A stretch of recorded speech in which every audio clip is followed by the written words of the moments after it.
اللہ کی رضا کے لیے، اللہ کی خوشنودی کے لیے اور حضور نبی پاک صلی اللہ علیہ وسلم کی محبت میں، عقیدت میں پیش کی جا رہی ہے۔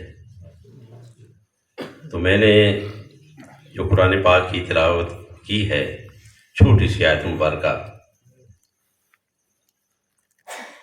یا ایھا الذین آمنوا اتقوا اللہ وابتغوا الیہ الوسیلہ، اے ایمان والو اللہ سے ڈرو اور اس تک پہنچنے کے لیے وسیلہ تلاش کرو۔ بغیر وسیلے کے کچھ بھی نہیں ہوگا۔ اے ایمان والو اللہ سے ڈرو اور اس کی طرف وسیلہ تلاش کرو۔ اب دو وسیلے ہیں، سبھی دونوں کو مانتے ہیں۔ ایک ہے عمل صالح اور دوسرا ہے مرشد کامل۔ آج میرے عرفان بیٹے نے یہ جو پروگرام کے اہتمام کیا ہے، یہ دکھلاوے کے لیے نہیں ہے، یہ بناوٹ تصنع کے لیے نہیں ہے، اور ان محبین نے جو اپنی محبتوں کا، عقیدتوں کا بڑے خوبصورت انداز میں خدمت کی ہے، اس میں بھی دکھلاوا نہیں، بناوٹ نہیں، تصنع نہیں۔ ہر وہ عمل جو فقط اور فقط اللہ کی رضا کے لیے ہوگا، وہ اللہ کی بارگاہ میں قبول ہوگا، اور جس میں دکھلاوا، بناوٹ، تصنع ہوگی، ریاکاری پائی جائے گی، وہ نیک سے نیک بھی عمل ہے، انسان کو جہنم میں لے کر جائے گا۔ اگر دوستی بھی رکھو تو اللہ کی رضا کے لیے رکھو، دشمنی بھی رکھو تو اللہ کی رضا کے لیے رکھو۔ آج عرفان جی نے یہ جو نیک عمل کیا ہے، آپ ان کو دیکھ کر ایسے عمل پر حسد بے شک کریں، ان سے حسد کریں کہ عرفان جی نے یہ نیک عمل کیا، ہم کیوں نہ کریں۔ کسی کے نیک کام کو دیکھ کر اسے حسد کرنا چاہیے، اور کسی پر اللہ راضی ہوتا ہے، دولت دے کر راضی ہوتا ہے، عزت دے کر راضی ہوتا ہے، اچھی رہائش دے کر راضی ہوتا ہے، اس پہ کبھی حسد نہیں کرنا چاہیے، اس پر خوش ہونا چاہیے۔ اس کام پہ جو اللہ تعالیٰ آپ کے بھائیوں کو اچھا رزق دے رہا ہے، بہت رزق دے رہا ہے، اچھا مکان دے رہا ہے، سب کچھ ہے، دولت ہے، اولاد ہے، اس پہ کبھی حسد نہ کرو۔ حسد نیک عمل پہ کرو کہ وہ 5 ٹائم نماز ادا کرتا ہے، میں کیوں نہ ادا کروں۔ وہ اللہ کی راہ میں رزق دیا ہوا تقسیم کر رہا ہے، میں کیوں نہ اللہ کی راہ میں یہ رزق تقسیم کروں۔ وہ غریب پروری کر رہا ہے، میں کیوں نہ غریب پروری کروں۔ ایسے کام میں بے شک ایک دوسرے سے حسد کیا کرو، لیکن دنیاوی معاملات میں کبھی بھی ایک دوسرے سے حسد نہ کرو، بلکہ کسی کو اچھا دے کر، اچھے مقام پر دے کر خوش ہویا کرو۔ اس میں اللہ راضی ہوتا ہے، اس میں اللہ راضی ہوتا ہے۔ نیک کام میں حسد کرو، لیکن دنیا کے معاملات میں ایک دوسرے سے حسد مت کرو۔ حضرت عمر فاروق رضی اللہ کا دور خلافت تھا، تو ایک شہر کو آگ لگ گئی، نصف شہر آگ کی زد میں آ گیا۔ لوگ گھروں سے نکلے، مشکیزیں اٹھائے، برتن اٹھائے، اور آگ پر پانی ڈالنے شروع کر دیا۔ وہ جو آگ پر پانی ڈالتے، آگ اتنی بھڑکتی تھی، اتنے زیادہ شعلے اونچے ہوتے تھے، سرد نہیں ہوتی تھی، حتیٰ کہ اس آگ کے شعلے چھتوں سے کے اوپر نکل گئے۔ جب وہ آگ پر قابو نہ پا سکے تو حضرت عمر فاروق رضی اللہ عنہ کی خدمت میں حاضر ہوئے، عرض کی، خلیفہ وقت شہر کو آگ لگ چکی ہے، نصف شہر آگ کی زد میں آ چکا ہے، ہمارے پانی ڈالنے کے باوجود آگ ٹھنڈی نہیں ہو رہی، آگ گرم ہو رہی ہے۔ تو عمر فاروق رضی اللہ عنہ ارشاد فرمایا، یہ آپ کے حسد کی آگ ہے، آپ کے بخل کی آگ ہے۔ جب آپ ایک بھائی دوسرے بھائی سے حسد کرتے ہیں بخل کرتے ہیں تو یہ بخل کی آگ ہے. ایک دوسرے سے بخل کرنا چھوڑ دو, ایک دوسرے سے حسد کرنا چھوڑ دو. کسی کے اچھا ہونے پر, کسی کی بڑائی پر اس پر خوش ہو, نہ کہ حسد کرو. تو آپ نے فرمایا اپنے گھروں سے نکلو اور اللہ کی راہ میں اللہ کا دیا ہوا رزق تقسیم کرو. تو انہوں نے کہا کہ حضرت وہ تو ہم یہ کام کرتے رہتے ہیں. آپ نے فرمایا وہ تمہاری عادت ہے, عبادت نہیں ہے. وہ تمہاری عادت ہے, عبادت نہیں ہے. یعنی کہ وہ تمہارا عمل جو وہ دکھلاوے کے لیے ہے, اللہ کی رضا کے لیے نہیں ہے. تو دوستو, میں نے جو آیت مبارکہ تلاوت کی, یا ایھا الذین آمنوا اتقوا اللہ وابتغوا الیہ الوسیلہ, اے ایمان والو اللہ سے ڈرو اور اس کی طرف وسیلہ تلاش کرو. تو میں نے کہا کہ وسیلے دو ہیں, ایک ہے عمل صالح اور دوسرا مشرد کامل. یہ آپ کی رہنمائی کے لیے ہے. حدیث پاک میں ہے روز محشر ہوگا, اللہ تبارک و تعالیٰ فرشتے کو حکم دیں گے, اے فرشتو جاؤ اور ایک سخی کو میری بارگاہ میں پیش کرو. تو ایک سخی کو اللہ کی بارگاہ میں پیش کیا جائے گا. اللہ ارشاد فرمائے گا جاؤ اسے جہنم میں پھینکا رہو. وہ کہے گا یا اللہ میں تیرا دیا ہوا رزق تیری راہ میں تقسیم کرتا رہا, غریبوں کو غریب پروری کرتا رہا, بھوکوں کو کھانا کھلاتا رہا, آج اس کا مجھے یہ اجر مل رہا ہے. میرا اللہ فرمائے گا کہ وہ تمہارا عمل میری رضا کے لیے نہیں تھا, میری خوشنودی کے لیے نہیں تھا, وہ اپنی عمارت بتانے کے لیے, اپنا بڑھیا پن بتانے کے لیے, اپنے آپ کو سخی کروانے کے لیے یہ عمل کیا کرتا تھا. تجھے لوگ امیر زادہ کہا کرتے تھے, تجھے لوگ سخی کہا کرتے تھے, لیکن وہ تیرا عمل میری رضا کے لیے نہیں تھا, دکھلاوے کے لیے تھا. اللہ ارشاد فرمائے گا کہ اے فرشتو ایک شہید کو میری بارگاہ میں پیش کیا جائے. تو ایک شہید کو اللہ کی بارگاہ میں پیش کیا جائے گا. اللہ فرمائے گا جاؤ اسے بھی جنت میں پھینک آؤ. اور یا اللہ میں نے جان تیری راہ میں قربان کی, میں نے خون بہایا, آج اس میں یہ اجر مل رہا ہے. تو میرا اللہ فرمائے گا کہ وہ تیرا عمل میری رضا کے لیے نہیں تھا, میری خوشنودی کے لیے نہیں تھا, شہادت کا ڈنکا بجانے کے لیے تو نے وہ عمل کیا تھا. جیسے کہ مساجد میں لوگ نماز پڑھتے ہیں, بم چل جاتے ہیں, وہ بھی اپنے آپ کو شہید کراتے ہیں. وہ بھی بم چلانے والے بھی اپنے آپ کو شہید کراتے ہیں. تو رب تعالیٰ فرمائے گا کہ اے فرشتو ایک مبلغ کو, ایک عالم دین کو میری بارگاہ میں پیش کیا جائے. تو ایک عالم دین کو اللہ کی بارگاہ میں پیش کیا جائے گا.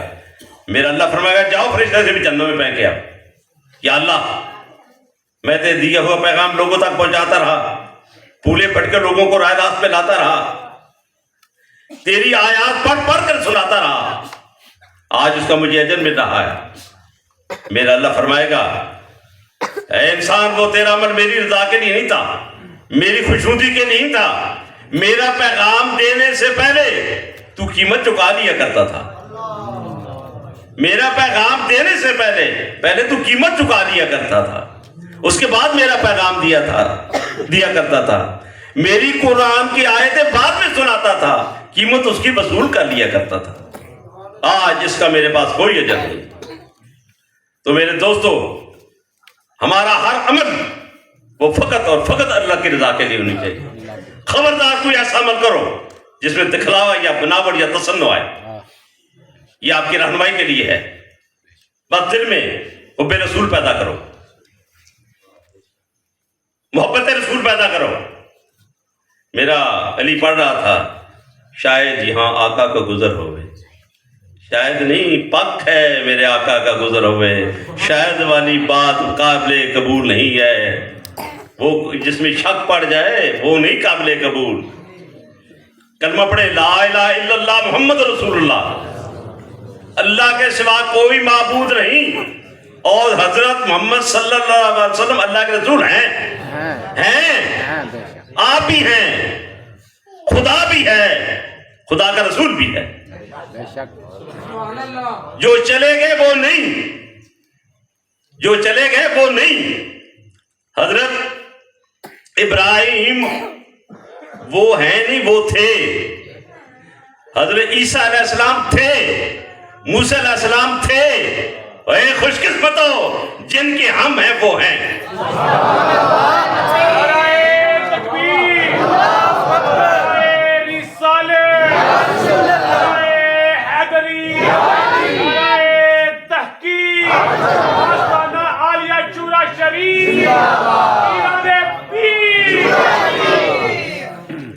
دوستو، خوش قسمت ہو، خوش بخت ہو کہ جن کے ہم ہیں وہ ہیں.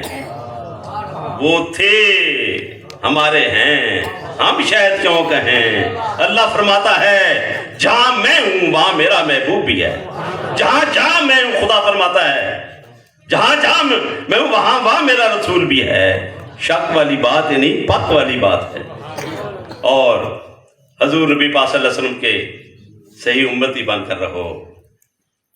حضور کے نذرانے عقیدت جس رنگ میں چاہو کرو، لیکن محبت کے ساتھ کرو، عقیدت کے ساتھ کرو. تو اپنے آقا سے محبت ہو تو سچی محبت ہو. میرے نبی پاک صلی اللہ علیہ وسلم نے دنیا میں کوئی فکر نہیں کی، کوئی فکر نہیں کی. اگر فکر رہی تو صرف اپنی امت کی فکر رہی، صرف اپنی امت کی فکر رہی. یا اللہ میری امت، یا اللہ میری امت، یا اللہ میری امت، کہ میری امت کی بخشش کس طرح ہو. روز محشر ہوگا، ہر زبان پر نفسی نفسی کا عالم ہوگا. ہر زبان نفسی نفسی پکارے گی. میرے آقا امتی امتی پکاریں گے. ہم اس اللہ کے محبوب کی امت میں سے ہیں. ہمیں اس پہ فخر کرنا چاہیے، ہمیں ناز کرنا چاہیے. اس دن فیصل آباد میں بیٹھے ہوئے تھے کچھ حضرات، بزرگ حضرات میرے پاس بیٹھے ہوئے تھے. مجھے کہنے لگے حضرت کہ قیامت کی نشانیاں پوری ہو گئی ہیں، قیامت نہیں آ رہی ہے، دن بہت جلدی جا رہے ہیں، دن کی بہت جلدی جا رہی، سال فوراً جا رہے ہیں. تو میں نے کہا قیامت کی نشانیاں پوری ہیں، صرف حضرت مہدی علیہ السلام نے آنا ہے.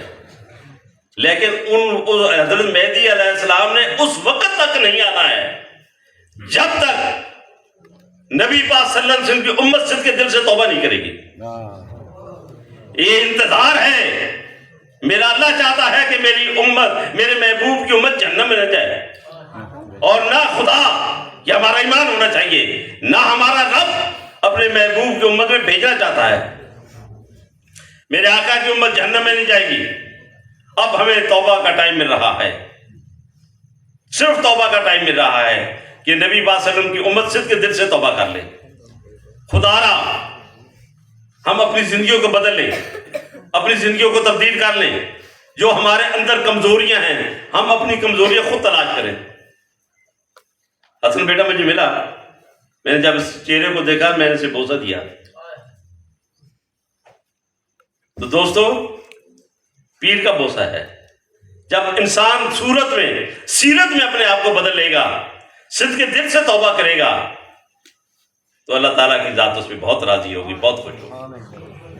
اللہ تعالیٰ یہ چاہتا ہے میرے محبوب کی امت یہ صدق کے دل سے توبہ کر لے اور میری طرف راغب ہو جائے. اللہ تعالیٰ اپنی طرف راغب کرنا چاہتے ہیں. اب دیر صرف اتنی ہے کہ کیوں ہم اپنی زندگیوں کو بدلیں اور ہماری زندگی فقط اللہ کی رضا کے لیے، اللہ کی خوشنودی کے لیے ہونی چاہیے. تو دوستو یہ تھا عمل صالح. اب ہے مرشد کامل. روز محشر ہوگا، حساب و کتاب ہوگا. کچھ لوگوں کو اعمال نامے دائیں ہاتھ میں دیے جائیں گے، کچھ کو بائیں دیے مل جائیں گے. حدیث پاک میں حضرت بیٹھے ہیں، اور جن کو دائیں ہاتھ میں اعمال نامے دیے جائیں گے حکم ہوگا یہ جنت میں جائیں، اور جن کو بائیں ہاتھ میں ان کے لیے حکم ہوگا یہ جہنم میں جائیں. اب جنتیوں کو یہ حکم ہوگا کہ جہنمیوں کے سامنے سے گزریں. جنتی جہنمیوں کے سامنے سے گزریں گے کہ کاش ہم نے دنیا میں ان کی طرح زندگی گزاری ہوتی. تو جنتی جہنمیوں کے سامنے سے گزریں گے. ان جہنمیوں سے ایک آدمی دوڑتا ہوا بھاگتا ہوا آئے گا اور ایک ولی کامل کے دامن کو پکڑے گا، کہے گا اے اللہ کے بندے، آج آپ اکیلے کہاں جا رہے ہیں؟ فلاں مقام پر آپ کو پانی کی طلب تھی، میں نے آپ کو پانی پلایا تھا. ایک اور دوڑتا ہوا آ گیا، فلاں مقام پر میں نے آپ کو وضو کرایا. تو اللہ تبارک و تعالیٰ کی بارگاہ میں وہ اللہ کا نیک بندہ ان کی شفاعت کی سفارش کرے گا. میرے نبی پاک صلی اللہ علیہ وسلم کی امت شفاعت سے بخشی جائے گی. شفاعت کا حق انبیاء کو دیا جائے گا, شفاعت کا حق شہداء کو دیا جائے گا, شہداء کا حق صالحین کو, قرآن پاک کا فیصلہ ہے, صالحین کو دیا جائے گا, اور شفاعت کا حق حافظ قرآن کو دیا جائے گا. انہی کی شفاعت سے میرے آقا کی امت بخشی جائے گی. تو اللہ کا مقبول بندہ اللہ کی بارگاہ میں التجا کرے گا کہ باری تعالیٰ یہ وہ لوگ ہیں جنہوں نے میرے ساتھ محبت کی تھی, میرے ساتھ مل کر نمازیں ادا کی تھی, نیک کام کیے تھے, اچھے عمل کیے تھے, ان کی شفاعت کی سفارش کرے گا. تو رب تعالیٰ فرمائے گا کہ اے میرے محبوب, تو انہیں جانتا ہے, پہچانتا ہے. عرض کہ باری تعالیٰ انہوں نے بارہا دفعہ میرے پاس حاضریت دی تھی. تو رب تعالیٰ ارشاد فرمائے گا کہ اے میرے محبوب بندے, جس کی ساری زندگی میری رضا کے لیے گزری, میری خوشنودی کے لیے گزری, آج تو خود بھی جنت میں جا اور ان کو بھی جنت میں لے کر جا. دوستو, حضرت بایزید بسطامی رحمۃ اللہ علیہ, ان کے قرب میں ایک بدکار عورت رہا کرتی تھی. اس کی زندگی کو دیکھ کے آپ رویا کرتے تھے, اے اللہ اس کی زندگی کو بدل دے, اے اللہ اس کی زندگی کو بدل دے. اللہ کی بارگاہ میں التجا کر لی. تو ایک دن آپ اس بی بی کے دروازے پر چلے گئے, جا کر دستک دی. اس نے دروازہ کھولا, اندر جانے کی طلب کی, اجازت طلب کی, اجازت مل گئی. آپ نے فرمایا کہ بی بی یہ کیا سلسلہ ہے, اس کی قیمت کیا وصول کر رہی ہے, کیا وصول ہے, اس کی کیا قیمت ہے؟ اس نے کہا یہ قیمت ہے. آپ نے فرمایا کہ پھر اگر یہ قیمت مل جائے تو پھر ہر بات مان لو گی؟ ہاں بابا, ہر بات مان لو گی. تو آپ نے اپنی بغل سے جائے نماز نکالا, اپنا جائے نماز بچھا دیا. فرمایا کہ جا اب غسل کر کے آ, نئے کپڑے پہن کے آ. تو وہ گئی, اس نے رقم وصول کر لی, وصول کیا, کپڑے نئے پہنے, حاضر خدمت. آپ نے فرمایا کہ اب اس جا نماز پہ کھڑی ہو جا, آگے آگے میں پڑھتا جاؤں گا, پیچھے پیچھے تو پڑھتے جا. تو آپ نے شروع کیا سبحانک اللہم و بحمدک و تبارک اسمک و تعالی جدک. اس نے پیچھے پیچھے پڑھنے شروع کر دیا. رکوع میں گئی, سبحان ربی العظیم, سبحان ربی العظیم. سجود میں چلی گئی. جب سجود میں گئی آپ نے فرمایا پڑھ سبحان ربی الاعلیٰ, سبحان ربی الاعلیٰ. جب اس نے پڑھنا شروع کیا, حضرت بایزید بسطامی رحمۃ اللہ علیہ اپنے دونوں ہاتھ اللہ کی بارگاہ میں کھڑے کر دیے, اٹھا دیے. اے اللہ, یہاں تک لانا میرا کام تھا, آگے تیرا کام. یہاں تک اسے لانا یہ میرا کام تھا, آگے تیرا کام ہے. تو جب سر سجدے سے اٹھا تو اللہ کی مقبول بندی بن کر نگاہ ولی میں یہ تاثیر دیکھی, بدلتی ہزاروں کی تقدیر دیکھی.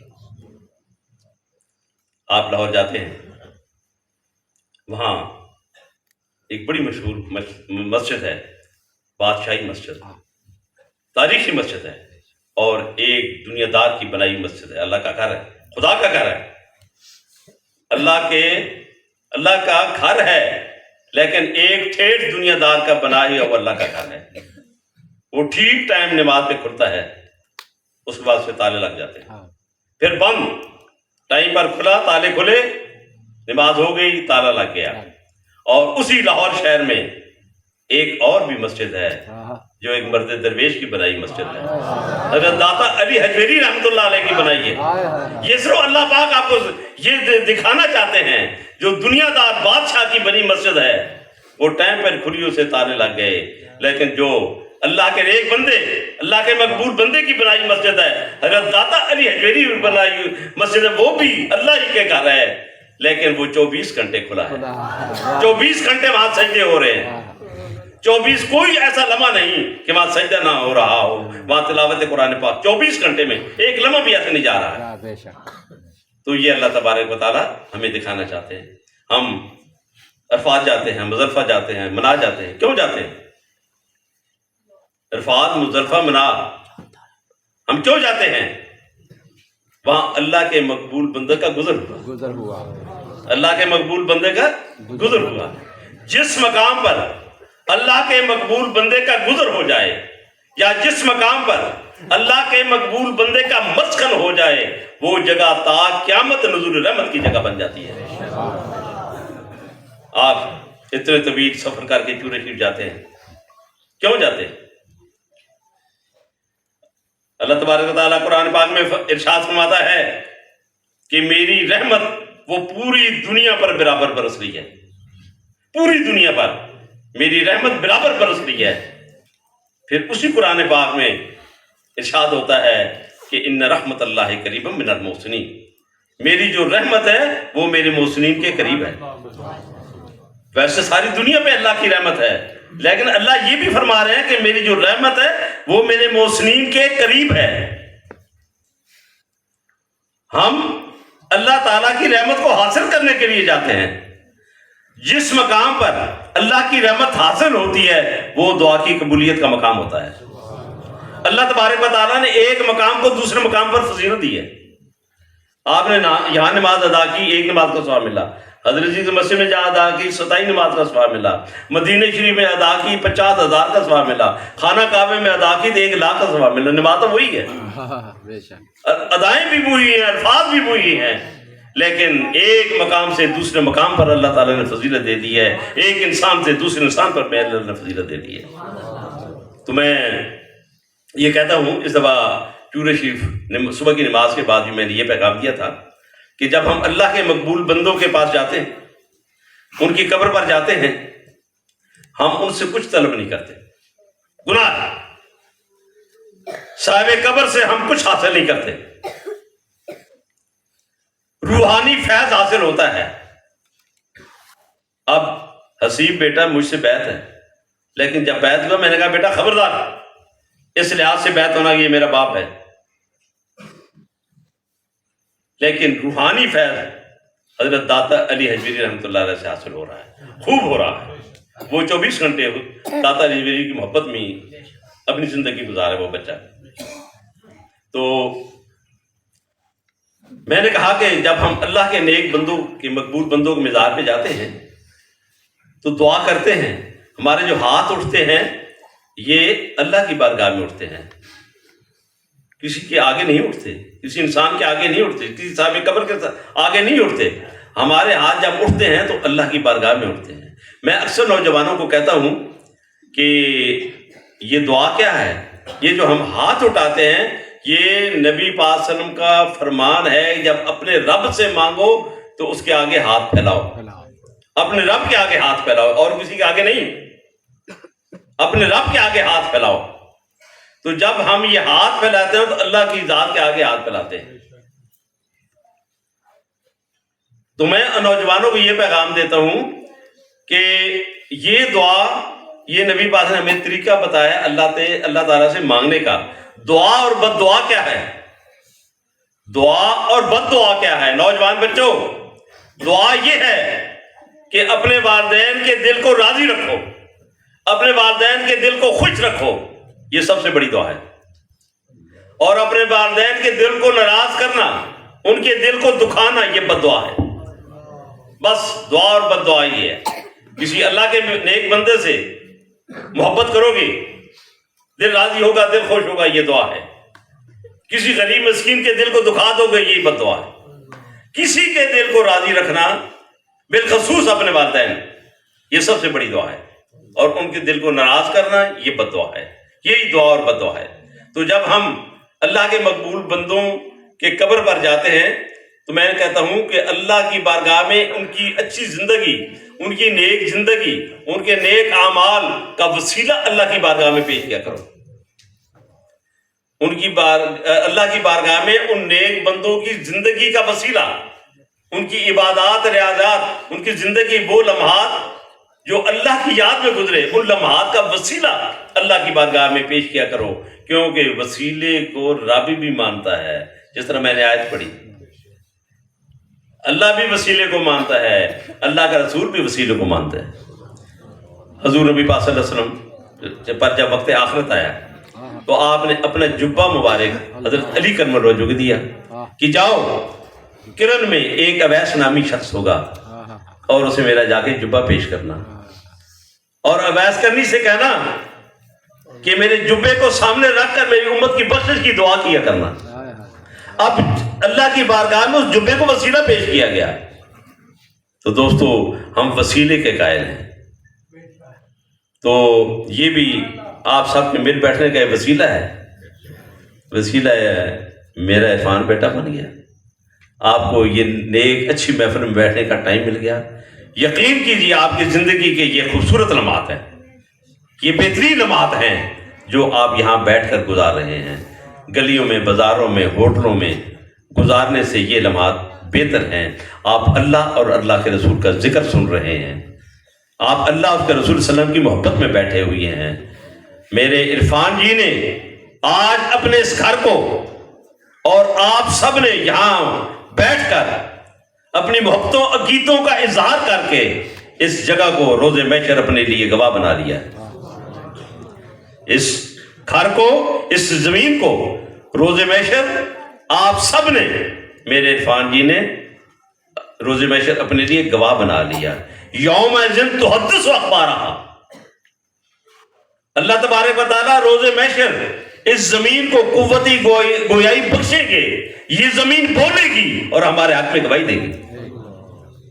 تو دوستو بس آخری پیغام کہ چھوٹی سی چھوٹی نیکی سامنے آئے اس میں دیر مت کرو، اور چھوٹی سی چھوٹی برائی سامنے آئے تو اسے نفرت کرو، اور کوئی عمل زندگی میں ایسا مت کرنا جس میں تصنع و بناوٹ پائی جائے۔ بس جو بھی عمل ہو وہ فقط اور فقط اللہ کی رضا کے لیے ہونا چاہیے۔ ہمارے ساتھ دوستی بھی رکھو تو اللہ کی رضا کے لیے رکھو۔ دوستو اللہ پاک آپ کا یہاں آنا بیٹھنا اللہ پاک اپنی بارگاہ میں قبول فرمائے۔ تو حضرت جی تھوڑی جی تلاوت ہوگی، مدثر